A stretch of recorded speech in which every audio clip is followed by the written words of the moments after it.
Welcome back to Teaching Makes Me Happy, I think.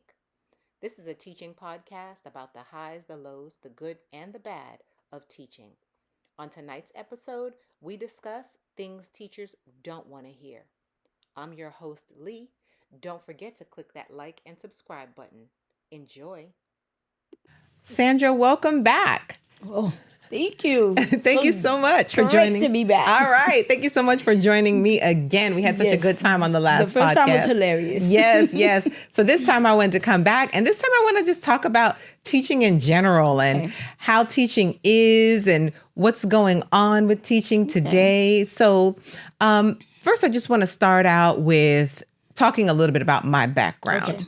So I'm an educator, and I've been working with children for over 25 years, from nonprofit to in the classroom to out of the classroom to currently working on creating my own private school. And I've seen it all, as you know, from kindergarten to fifth grade, and teaching has just changed so much. I think when I initially got into teaching, I had been working with children for so long, and I thought to myself, I think I want to give teaching a try. After the first year, I wasn't sure about it. But by the second year, I fell in love. But now I'm in that stage of when I first started teaching. Teaching made me happy. But does it? We're going to find out today. We're going to find out today. There are so many different things happening with teaching, just from high stakes testing to students having so many different, things going on with them. Diagnosis. We have lots of students that are coming in from foreign countries, and all of those things play a role in your classroom, right? It does. Yes, it does. Yes. And I think teachers are having an overall hard time, especially some of the newer teachers, right? I remember being new and being in fear. Yes. I was so scared when I first started teaching. I didn't know. And then once I got the hang of it, I started kind of, getting the hang of it, and things started coming naturally. But most importantly, I never shied away from the feedback that I was given in my classroom. And I also never shied away from learning new things. Yeah. So whenever there was a PD out there, I would go for the PD.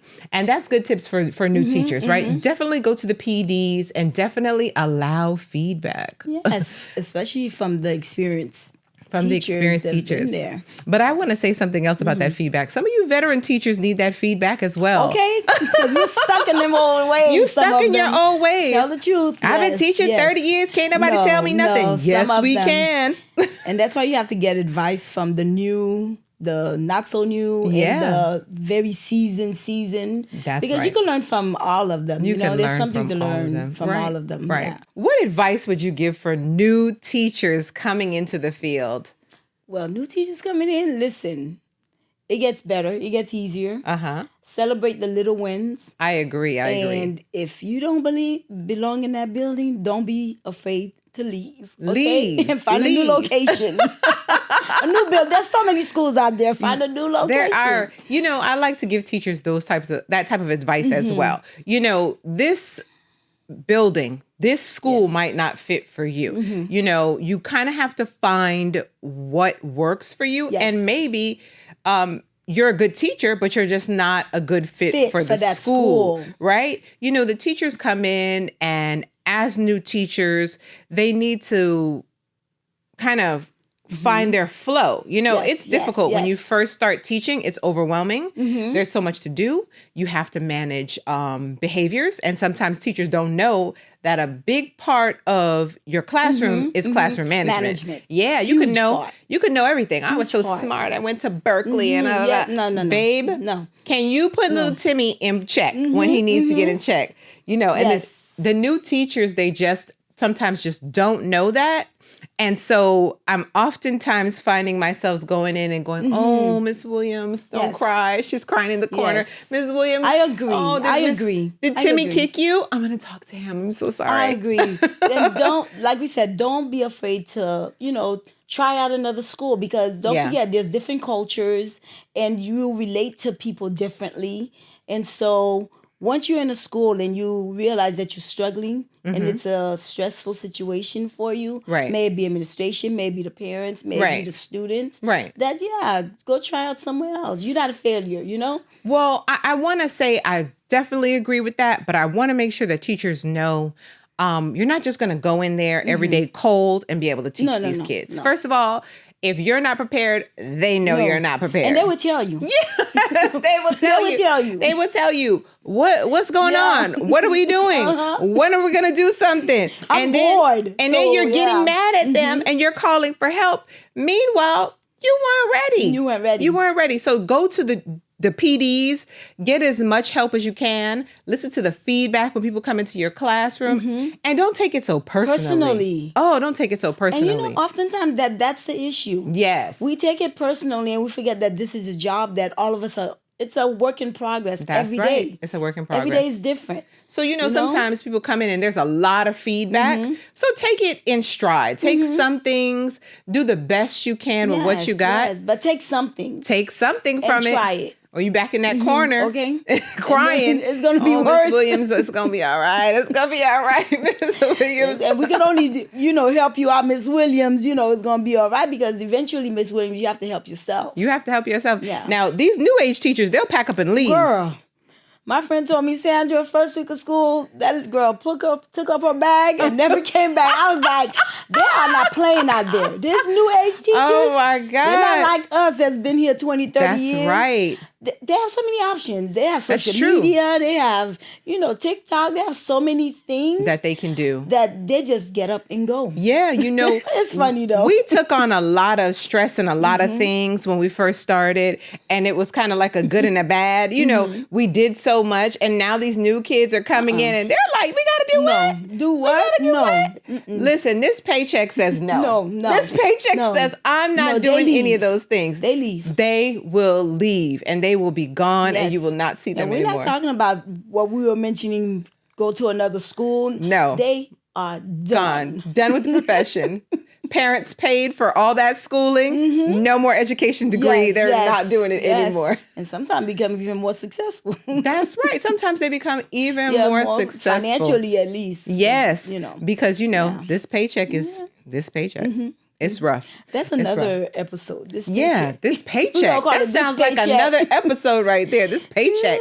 What is happening with this paycheck? Yeah. Yes. So you know what? I think we also talked a little bit about the feedback.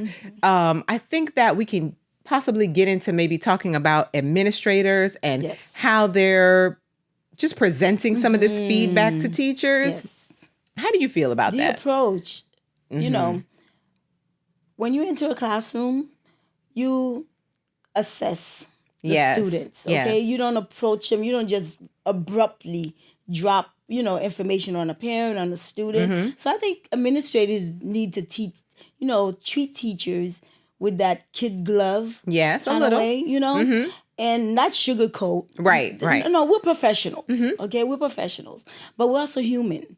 We're also human. And let them know the wins. You're doing so well with your classroom management. This room is amazing. And the lesson you previously did in math, because that person might be strong in math and not so strong in language arts. Yes, that happens. So find out what the weaknesses are. And then follow it up with, how can I be a support? Right. Not so much dictator or... Yes. Listen.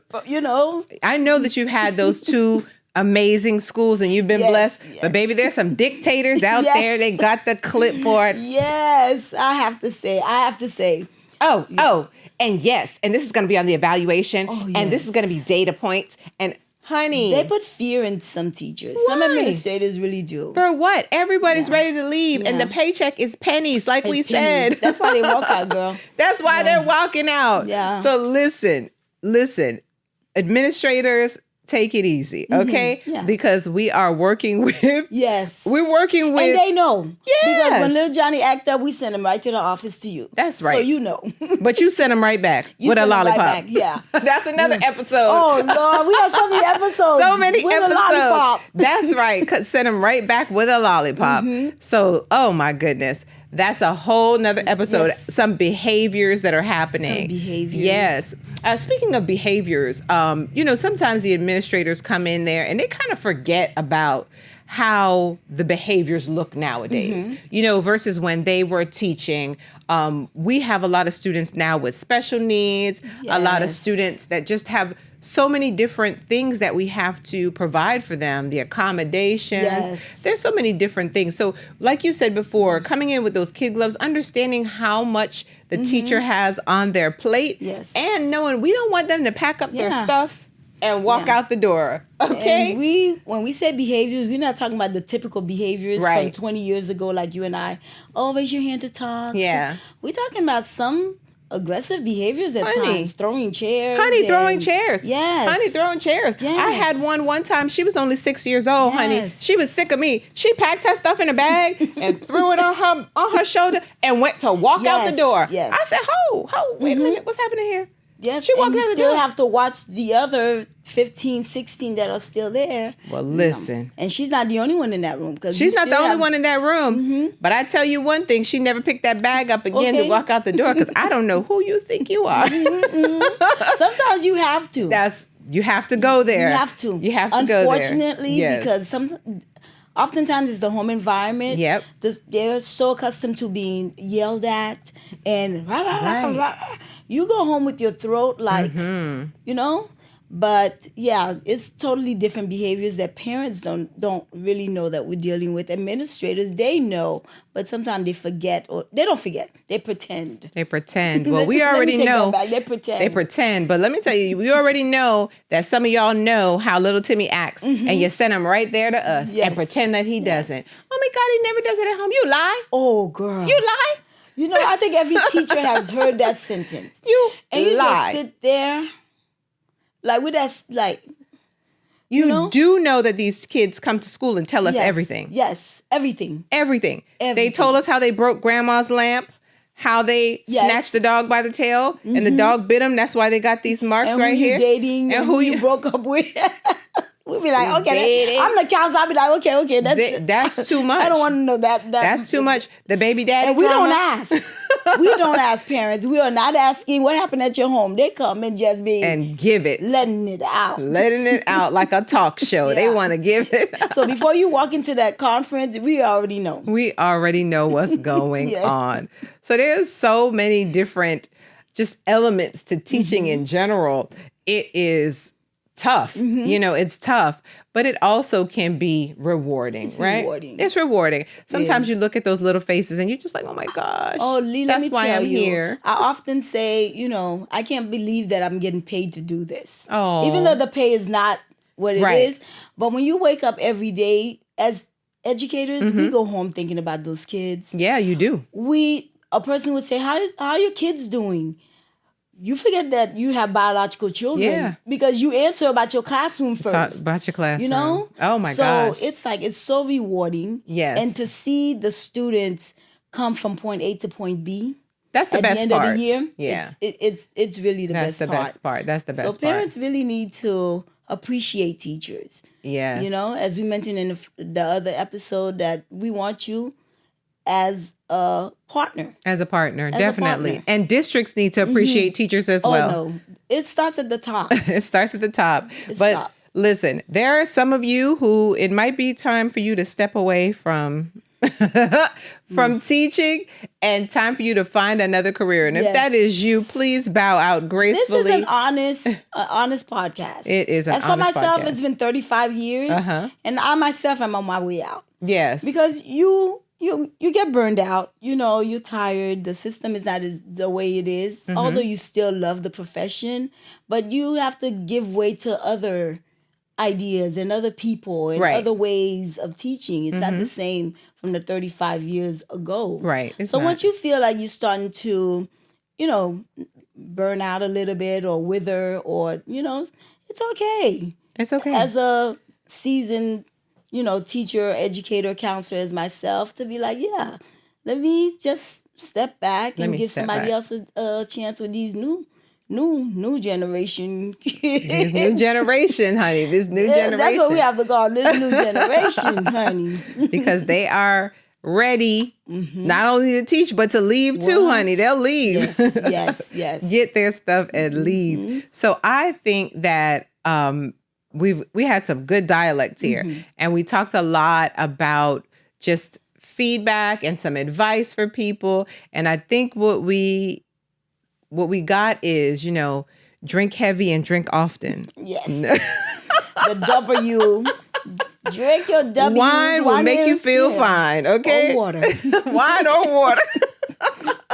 But you're going to need something. Yes, you need something. And as we spoke before, when you are working in education, you just need to take the feedback, you need to listen, and you need to find your teacher tribe. And it makes your life easier. It makes your life easier. It really does. It does. It makes it easier. They want a purple horse, give them a purple horse.